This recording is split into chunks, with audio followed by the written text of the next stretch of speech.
In today's video, I will show you how to fix Instagram messages or DMs in less than 1 minute. So all what you have to do, guys, is simple. Just go to the settings on your phone.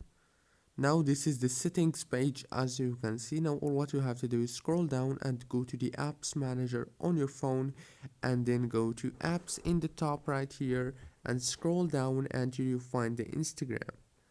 And after you find Instagram, all what you have to do is click on it like this and then click on storage.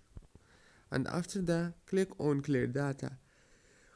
And after you clear the data, now all what you have to do is go back to do the last step. The last step is go to this option of the power usage details and make sure to have this option on.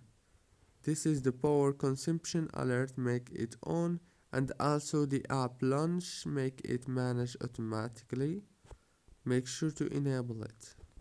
And then click OK, go back, click on force stop, and then reopen Instagram, and the problem must be fixed. Don't forget to like, subscribe. Thank you for watching.